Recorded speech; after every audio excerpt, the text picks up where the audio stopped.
going on, guys? You're watching The Hungry Handgunner. I'm Nick, and today we're going to be covering a topic that I have been getting quite a bit from some friends and things like that, most of which lean left, most of which did not grow up exposed to firearms, or their exposure was relatively limited, hunting with granddad or their dad, or maybe shooting 22s in Boy Scouts.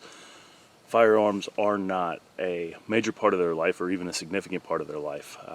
They don't really go out and shoot recreationally. A lot of these folks, my friends and others, they're just not something that they're passionate about. It's not something they really care about until now. This year we have seen just a huge influx of new gun owners, people that are first-time gun buyers or people that hadn't bought a gun in a very, very long time. People suddenly realizing that they want the comfort and security that having a firearm in the home can bring. Now with that, it has kind of muddied the waters on the gun control debate.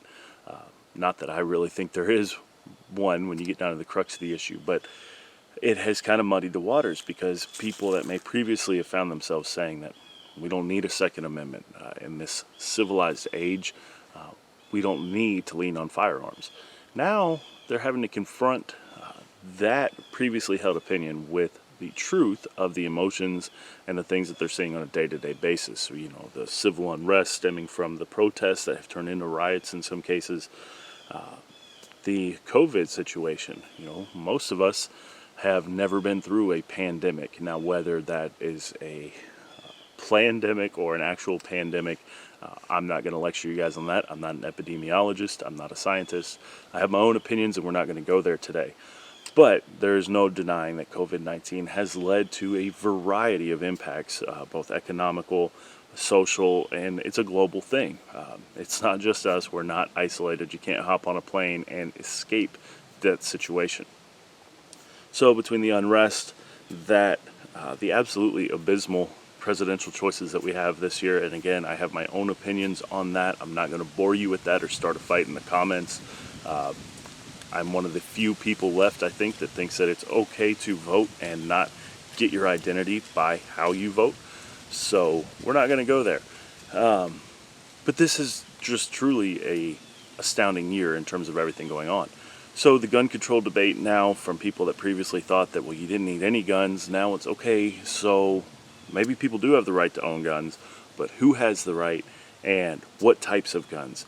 And unfortunately, the AR-15 is back up on the chopping block. So that's what we're going to talk about today, is why an AR-15? Why would somebody want an AR-15? And yes, I know for all the I don't care if they understand, it's my right, folks. I agree with you. It is your right to have an AR-15. That's my opinion. I own an AR-15, so you don't have to convince me. But to just try to understand to people what the appeal is with a firearm like this, why so many people find themselves availing themselves of AR-15 style rifles, and some of the commonly held misconceptions. So for starters, this is not an assault rifle. This is commonly called a modern sporting rifle. This is not a particularly powerful rifle in terms of the cartridge that it uses. It uses a 5.56 by 45 millimeter round. That is a NATO spec round. It is a very common round. It's very similar to a 223 round. These are used for varmint hunting, have been used for varmint hunting for a long time. These are not new. They've been around for a very long time. It's not a very particularly powerful round. Now they are going fast. Out of this rifle with this particular ammunition, it's doing a little over 3,000 feet per second. It's only a 55 grain bullet. It's not some massive elephant gun death ray. It's an intermediate rifle cartridge. You know, it's between something like a 22 long rifle and then something on up like a 308 or going even further up. It is a very common round. It's a very lightweight round, not particularly powerful. The magazines for the AR-15, a standard capacity magazine, is 30 rounds. That's standard. That's not high. That's a standard capacity magazine. You also have 10 round magazines, 20 round magazines, 50 round, all the way on up to 100 round magazines. So a 30 round magazine is nothing special. I mean, I think I own a couple 20 rounders and everything else is 30 rounds. And that's not because, oh my God, you know, I need that many rounds. That's just what the gun takes. That's the standard configuration. It's no different than a lot of cars come with V8s. That's not a high output engine per se. That's just this factory configuration. Sure, you can go smaller. sometimes you can go bigger. We hear politicians say that these are weapons of war. To my knowledge, an AR-15 has never been carried by the United States Armed Forces. Does it look similar to an M4 or an M16? Sure, in some regards. But the key factor here is this is a semi-automatic rifle. That means with a magazine of 30 rounds, once I turn the safety off and pull the trigger, I am only getting one round. I have to pull the trigger each time I shoot. And it will continue allowing me to pull the trigger for one shot until that magazine runs out. Whereas a fully automatic weapon is something where you put the magazine in, chamber around, and if you hold the trigger down, it will continue firing. That is not how this rifle works. That is not how AR-15s in general work. The public virtually does not have access to fully automatic weapons. There are some exceptions. Those had to be manufactured before 1986. There are all sorts of hoops to jump through in order to legally acquire those guns.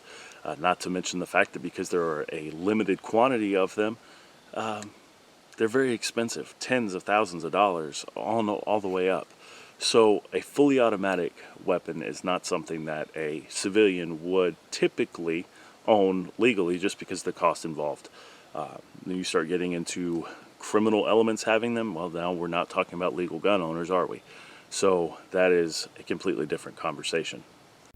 Now, as far as why somebody would want one of these, what is the appeal? Sorry, I switched cameras. My other one died and my backup battery was dead. But as far as why people would want one of these, they're fun to shoot. They're honestly a lot of fun. The ammo pre-COVID was not very expensive, all things considered, so you could go out and shoot it affordably and have a good time. It's fun for coming out here on the range, just having a good time. You can shoot them reasonably accurately out at extended ranges, a few hundred yards, so it's kind of a great do-all rifle. Now, obviously, the elephant in the room is why do people want one for defensive purposes? Because it's a good platform. It is a good platform for defense. It is not, I'm not going to tell you it's the best. That's going to depend on you. I use a handgun for home defense because of a variety of factors. Some people like shotguns, some people like ARs. And I think we need to cover why they're called ARs. It's not assault rifle. It's Armalite rifle. That was the original company that filed the patent on them.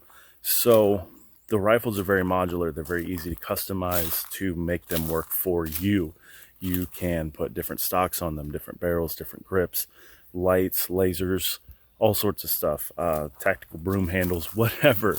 So you can really make it fit you, make it fit a variety of shooters. This rifle can be configured in a matter of seconds so that my wife, who is significantly smaller than me, can shoot it comfortably. And then in a couple seconds, I can have it configured so I can shoot it comfortably. So some people have said it's like Legos for adults, I guess. But they are very modular. You can put lights. I'm about to show you mine the way I have it configured. They're just modular guns. They're very easy to make that rifle suitable for whatever task. Now, the 5.56 round is the most common chambering for these guns, but you can get them chambered in a variety of other calibers as well that would be suitable for hunting, or more suitable for hunting, I should say, although some people do use this cartridge to hunt deer and things like that. There are rounds that are better suited for that, and you can get your AR-15 chambered in those. So it's a very versatile gun. It's a great do-all gun. The ammunition's fairly light, so if you want to have ammo on you when you go to the range or out in the woods or whatever, it's very easy to do that. So I'm going to show you what mine looks like. This isn't a brag time or anything like that, but just to show you the way I have it set up and why. We'll start down here. This is the buttstock that came on it. It is adjustable. Push this lever, slide it up.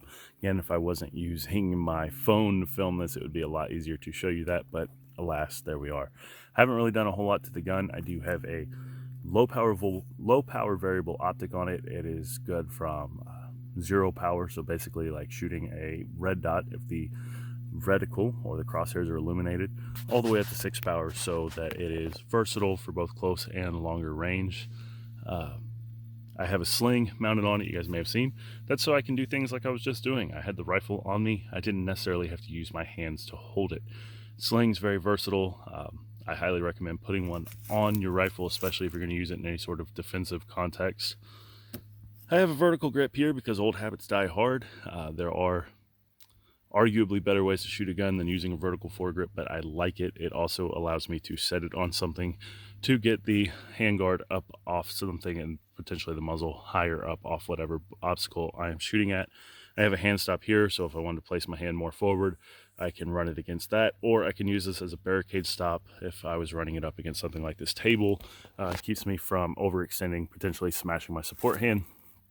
I do have a light on it currently. I have the Olight Odin on there. Olight was nice enough to send that to me, so it is still in the review process. A light on a gun, if you've watched the channel for any length of time, you know that I'm a big fan of that. And the little doohickey going off the light is just the pressure switch so that my support hand, I can reach around and activate the light like so. I'm not sure if you can see it coming on, but there it is. So a light on a gun, good idea. Again, guys, the gun is unloaded. We have no magazine and no round in the chamber. Coming around over here, muzzle brake. That's the one that came on it. Don't particularly like it. It's obnoxious, a lot of muzzle flash, and very, very loud. But you could do all sorts of things there. I do have backup iron sights. There's my rear sight under my scope. Not ideal because the scope is not a quick detach, but these iron sights came on the gun. I just left them there. Backup irons are a good idea. I need to get a quick detach mount for that scope, but that's another video. And my front iron sight there. Other than that, guys, that's really about it. The trigger looks aftermarket, but that's the one that came in it. So that's the way that rifle's set up. That is my go-to rifle. So honestly, I'm not trying to sway your opinion as far as politics go, as far as who you vote for, any of that. I just wanted to give you my opinion on why people like AR-15s, my opinion on why I have an AR-15, or I should say my reasons for having an AR-15. You've seen the way my rifle's set up. I'm not much of a hunter. That is a defensive firearm for me. Hopefully I go my whole entire life and just come out here and shoot it at the range, or go out to other ranges and shoot at targets. Definitely do not relish the idea of getting in a fight with it. But I feel like it was the best tool for the job, especially living where I live in a rural setting. If something goes bump in the night, it may be a meth head, it may be a bear. So again, 5.56, not necessarily the best choice for bear, but it beats a sharp stick. So there we go, guys. Hope that helps you. If that was new information for you, go ahead and drop a comment and let me know what you learned. Or if you have any more questions, feel free to drop them in the comments. I do my best to get back to folks as quickly as possible. I am a father and I work full time. Obviously, my YouTube channel is not my job at the size that it's at, but I hope that helps. And to all my subs out there, if you guys want to weigh in and give your own reasons for why you own AR-15s, if you do, feel free to do that. I would ask that everybody remain respectful. I know this is a hot button topic. Remember that we all come from different backgrounds in life. Some of us grew up like I did, where owning an AR-15 was as normal as owning a jacket. Others not so much. We have people from other countries where the legality is completely different. We have people just raised in a completely different setting. You know, I grew up in a rural environment. You needed guns. I don't think anybody, for the most part, that I knew growing up didn't have guns.